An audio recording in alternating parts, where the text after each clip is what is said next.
आज 16 दिसंबर है। आज से 50 साल पहले मशरकी पाकिस्तान हमसे अलग हुआ और बांग्लादेश बन गया। होना तो ये चाहिए था कि हमसे अलग होने के बाद बांग्लादेश पछताता, हम तरक्की करते और उसे एहसास होता, क्योंकि वसाइल हमारे पास थे, बेहतर सिविल ब्यूरोक्रेसी और इंफ्रास्ट्रक्चर हमारे पास था, मुनज़्ज़म फौज हमारे पास थी, इदारे हमारे पास थे। मगर फिर हुआ क्या? आज 50 साल बाद हम कहाँ खड़े हैं और बांग्लादेश कहाँ खड़ा है? वो मुल्क जिसे साबिक अमरीकी वज़ीर ख़ारजा हेनरी किसिंजर ने बास्केट केस करार दिया था, मुआशी मसाइल के बोझ तले दबा हुआ मुल्क जिसके मुआशी मुस्तकबिल पर सवालात उठाए गए थे, मगर आज बांग्लादेश की मुआशी कारकर्दगी हमसे बेहतर है। इन 50 सालों में बांग्लादेश की फ़ीका आमदनी में 25 गुना इजाफा हुआ। ये पाकिस्तान और भारत से भी ज़्यादा हो गई। ग़िज़ाई पैदावार में 4 गुना और बरामदात में 100 गुना इजाफा हुआ, जबकि आबादी में इजाफे को काबू में रखा गया और गुर्बत की शरह 20% हो गई। आज 50 साल के बाद हम कहाँ खड़े हैं और बांग्लादेश कहाँ पहुँच गया है? तफसील से जायजा लेते हैं। 1971 में बांग्लादेश की जीडीपी सिर्फ 8 अरब डॉलर्स थी, जबकि पाकिस्तान की जीडीपी 11 अरब डॉलर्स थी। और फिर 17 साल के बाद भी 1988 में पाकिस्तान की जीडीपी 40 अरब डॉलर हो गई, जबकि बांग्लादेश की मईशत महज 26 अरब डॉलर्स थी। और उस वक्त भी पाकिस्तान की फ़ीका आमदनी 380 डॉलर थी, जबकि बांग्लादेश की फ़ीका आमदनी हमसे बहुत कम 270 डॉलर्स थी। मगर फिर हम आपको दिखाते हैं कि कैसे हालात वाक़यात बदले और 30 सालों में बांग्लादेश हमें पीछे छोड़ता चला गया। 10 साल के बाद 1998 में बांग्लादेश की मईशत 50 अरब डॉलर्स पर पहुंच गई, जबकि पाकिस्तान का जीडीपी 60 अरब डॉलर्स हो गया। फिर 2003 में पाकिस्तानी मईशत का हुजूम 83 अरब डॉलर्स और बांग्लादेश का मईशत का हुजूम 60 अरब डॉलर्स ही रहा। 2 साल बाद यानी 2005 में पाकिस्तानी मईशत 100 अरब डॉलर्स तक पहुंची और बांग्लादेशी मईशत 70 अरब डॉलर्स तक पहुंच गई। और फिर 2 साल बाद यानी 2007 में पाकिस्तान का मुआशी हुजूम 150 अरब डॉलर्स हो गया, बांग्लादेश का मुआशी साइज़ 80 अरब डॉलर्स हो गया। 2010 में पाकिस्तानी मईशत 177 अरब डॉलर्स पर पहुंच गई, बांग्लादेशी मईशत 111 अरब डॉलर्स तक पहुंच गई। और फिर 2012 में पाकिस्तानी मईशत 225 अरब डॉलर्स पर पहुंची और बांग्लादेशी मईशत 133 अरब डॉलर्स पर पहुंची। 2014 में पाकिस्तान की मईशत 250 अरब डॉलर हो गई, बांग्लादेश की मईशत पौने 200 अरब डॉलर्स हो गई। और 2018 में हम 314 अरब डॉलर्स पर पहुंचे, 300 अरब डॉलर्स क्रॉस हो गया, जबकि बांग्लादेश की मईशत भी पीछे करीब आ गई और वो 275 अरब डॉलर्स तक पहुंच गई। और फिर 2019 और 2020 के 2 माली सालों में हमने तरक्की नहीं की, मगर बांग्लादेश की मुआशी तरक्की का सिलसिला जारी रहा और बांग्लादेशी मईशत 300 अरब डॉलर्स से ऊपर चली गई। हम रुपया गिरने से डॉलर्स में और पीछे चले गए और पाकिस्तान की मईशत 315 अरब डॉलर से गिरकर 270 अरब डॉलर्स रह गई, जो गुज़िश्ता माली साल में रुपये की कदर में बेहतरी और जीडीपी ग्रोथ की वजह से 296 अरब डॉलर्स पर पहुंची। मगर रुपया फिर गिर गया है, बांग्लादेशी टका फिर स्ट्रॉन्ग है, मगर बांग्लादेश मजीद आगे निकलता जा रहा है। कोरोना के दौरान भी बांग्लादेश की मईशत मनफी नहीं हुई। यही नहीं, बांग्लादेश जो 1971 में पाकिस्तान से अलग हुआ और जिसकी मईशत बहुत पीछे थी, हम उससे आबादी में आगे निकल गए और मईशत में बांग्लादेश आगे निकल गया। जो आबादी 50 साल पहले तकरीबन बराबर थी, आज उसमें 6 करोड़ आवाम का फ़र्क है। पाकिस्तान की आबादी 22 करोड़ है और बांग्लादेश की आबादी 16 करोड़ है, हमसे 6 करोड़ कम। और आज बांग्लादेश की फ़ीका आमदनी जो 50 साल पहले हमसे बहुत पीछे थी, वो पाकिस्तान से बहुत ज़्यादा है।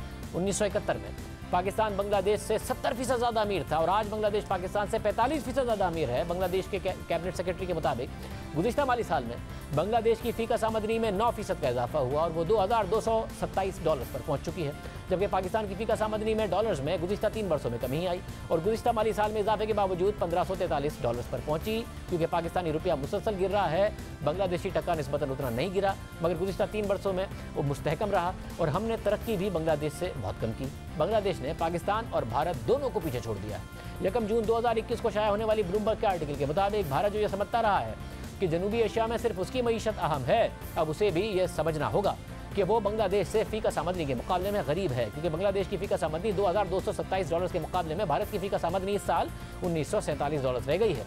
इसकी वजह यह है कि कोरोना में भी बांग्लादेश की मईशत मनफी नहीं हुई। अच्छी पॉलिसीज़ के साथ बांग्लादेश मस्बत जीडीपी के साथ ग्रो करता रहा। पाकिस्तान का जीडीपी -0.5 तक गया, भारत की मईशत -7.3 तक गई, यानी सुकड़ गई। इस साल IMF बांग्लादेश की मईशत के लिए और बेहतर तवक्को कर रहा है। 2022 में 7.5% की तरक्की देख रहा है, जबकि पाकिस्तानी हुकूमत खुद अगले साल के लिए 4.8% का टारगेट दे रही है। अब 5% की तरक्की के आसार आते ही करंट अकाउंट खसारा और शरह सूद पाकिस्तान का पहले ही बढ़ गया है। महंगाई 11.5% और शरह सूद पौने 10% पर चली गई है। बांग्लादेश में महंगाई भी हमसे आधी है, शरह सूद भी हमसे आधी है, करंट अकाउंट खसारा भी कंट्रोल में है और तरक्की का सफ़र भी जारी है। यानी इसी तरह पाकिस्तान और बांग्लादेश की मईशत में फ़र्क बढ़ता चला गया है और बढ़ रहा है। बांग्लादेश और आगे निकल रहा है। ब्लूमबर्ग के आर्टिकल के मुताबिक बांग्लादेश की मुआशी तरक्की 3 सुतूनों पर खड़ी है और वो सुतून है बरामदात, मुआशी तरक्की और माली मामलात में दानिशमंदी। 2011 से 2019 के दरमियान बांग्लादेश की बरामदात में हर साल 8.6% का इजाफा हुआ, जबकि पूरी दुनिया की बरामदात में सिर्फ 4% इजाफा हुआ। और इस कामयाबी की बुनियादी वजह बांग्लादेश का मुसलसल टेक्सटाइल मलबूसात की बरामदात पर फोकस है। इसके साथ साथ एक अहम वजह खवातीन का बांग्लादेश की लेबर फोर्स में पाकिस्तान और भारत के मुकाबले में ज्यादा बढ़ता हुआ किरदार है, जबकि बांग्लादेश ने अपना कर्ज भी कंट्रोल में रखा, जो जीडीपी का 30 से 40% के दरमियान है। बांग्लादेश का भी टैक्स टू जीडीपी रेशो इतना अच्छा नहीं है, मगर खर्चे भी कंट्रोल में हैं, जिसकी वजह से खसारे कम हैं, जबकि भारत और पाकिस्तान का कर्ज 80% से ज़्यादा है।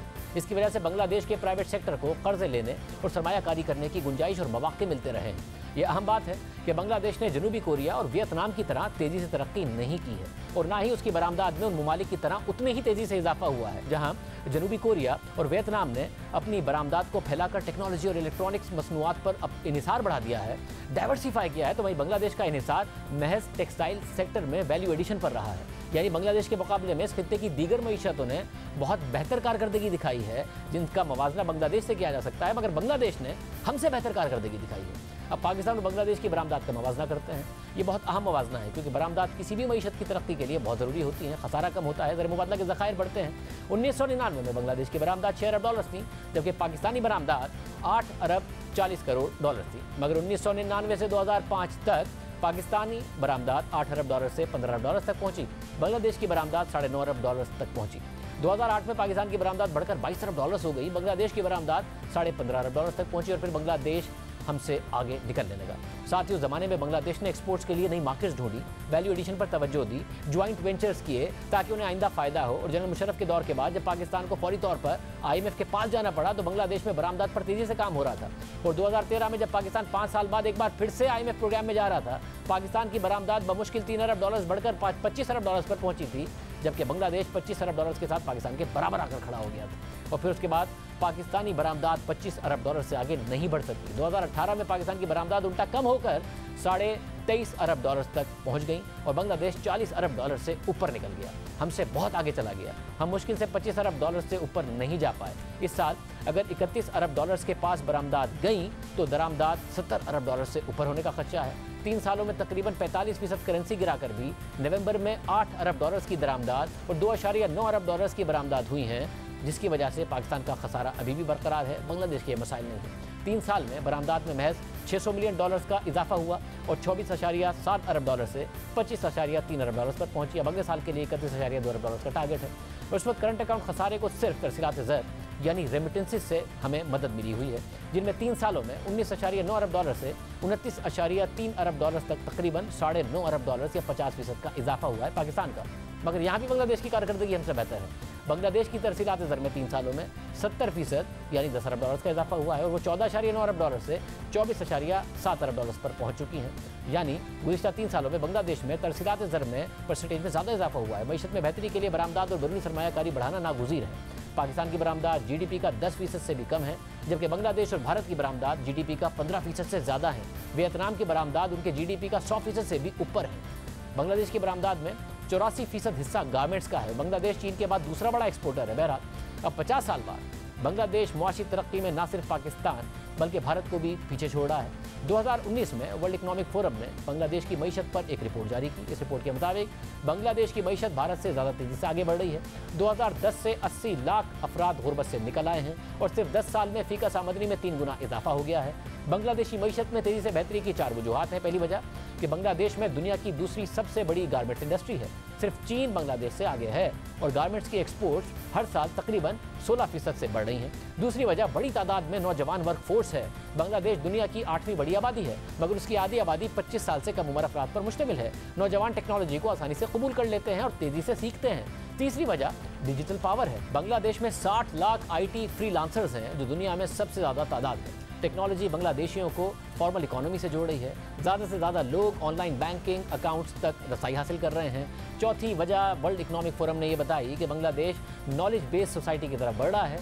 फार्मिंग और मैन्युफैक्चरिंग में तब्दीलियाँ लाई जा रही हैं। बांग्लादेश ढाका में अपनी टेक्नोलॉजी हब कायम कर रहा है। नए कारोबारी अफराद को ज़बरदस्त किस्म के टैक्स रियायतें दी जा रही हैं, और सरमायाकारों को राग़िब करने के लिए 100 स्पेशल इकोनॉमिक जोन्स कायम किए गए हैं। बांग्लादेश का अज़म है कि वो आइंदा 20 सालों में तरक्की याफ्ता मुल्क बन जाएगा। बांग्लादेश की तरक्की में बरामदात, खासतौर पर गारमेंट्स की बरामदात का बड़ा अहम किरदार है। उस इंडस्ट्री में ख़वातीन लेबर का अहम किरदार है। 40 लाख बांग्लादेशी इस इंडस्ट्री से बराह रास्त जुड़े हुए हैं और उसमें 80% खवातीन हैं। बांग्लादेशी खवातीन का मईशत में किरदार पाकिस्तान और भारत से बहुत ज़्यादा है। अहम बात यह है कि बांग्लादेश में हुकूमत पर अपोजिशन को टारगेट करने का इल्ज़ाम लगता है, जमहूरी आज़ादियाँ ख़त्म करने का इल्ज़ाम लगता है। हुकूमत और अपोजिशन में शदीद इख्तलाफात हैं और ये सब बांग्लादेश की तरक्की को मुतासिर करते हैं। मगर मुआशी पॉलिसियों का तसलसल है और सरमायाकारों को यह एतमाद रहा है कि हुकूमत बदलने से पॉलिसी उस तरह नहीं बदल जाएगी कि उनकी सरमायाकारी ही खतरे में पड़ जाए। यानी सियासी अदम इस्तेहकाम के बावजूद मुआशी पॉलिसियों में इस्तेहकाम पर इत्तफाक है। आज साबिक state bank governor doctor Ishrat Hussain ने इस हवाले से अपने आर्टिकल में लिखा है कि सख्त सियासी दुश्मनी होने के बावजूद वहाँ मुआशी पॉलिसियों, प्रोजेक्ट्स और प्रोग्राम्स का तसलसल बरकरार है। सियासी जमातें मैक्रो इकनॉमिक इस्तेहकाम, माली दूरंदेशी, तिजारत में तोसी, प्राइवेट सेक्टर के लिए मराहत और मुआशी तरक्की के अपनी बुनियादों से पीछे नहीं हटी। पॉलिसी में तब्दीली ना करने की वजह से देखा गया है कि हुकूमत की तब्दीली के बावजूद ऐसी कोई अचानक तब्दीली नहीं आई जो सरमायाकारों और मार्केट के जज्बात पर मनफी असर डाले और यूँ सरमायाकारों को बिला तात्तुल अपना काम जारी रखने का मौका मिला, जो वक्त के साथ मुआशी तरक्की का बाइस बना। तो यूँ 50 साल में बांग्लादेश हमसे आगे निकल गया। मगर हमारा मामला ये है कि हमने हकीकत का सामना करने के बजाय हकीकत से नज़रें चुराई, हकीकत को छुपाया। जब ढाका हाथ से निकला और शिकस्त हो गई तो उसके अगले दिन अखबारों में ये हेडलाइंस लगवाई गई कि उस वक्त के सदर और आमिर जनरल याया खान का कहना है कि जंग जीत तक जारी रहेगी, जबकि कम नुमाया खबर में लिखा गया था कि भारतीय फौजी दस्ते ढाका में दाखिल हो गए और पाकिस्तानी फौजियों के साथ मुज़ाकरात के बाद अब जंग रुक गई है। यानी सेंसरशिप ने मगरबी पाकिस्तान की आवाम को सूरत हाल के बारे में अंधेरे में रखा, हक़ाइक़ आवाम के सामने नहीं आए। ये होता है सेंसरशिप का नतीजा। सच को रोक कर आप सच्चाई को रोक नहीं सकते, हकीकत को बदल नहीं सकते और मुस्तकबिल में भी अपनी तस्हीह कर नहीं सकते। याया खान का बयान छप रहा था कि आखिर तक लड़ाई जारी रखेंगे, मगर मशरक़ी पाकिस्तान अलग हो चुका था, हथियार डाले जा चुके थे। ना उस वक्त सच छापा गया, न बाद में हमीदुर रहमान कमीशन रिपोर्ट सामने लाकर अवाम को सच बताया गया। मगर क्या सच छुपाकर, अपनी गलतियाँ छुपाकर हमने गलतियाँ दोहराना छोड़ दी या गलतियों की तस्हीह की? ज़रा सोचिए। शामिल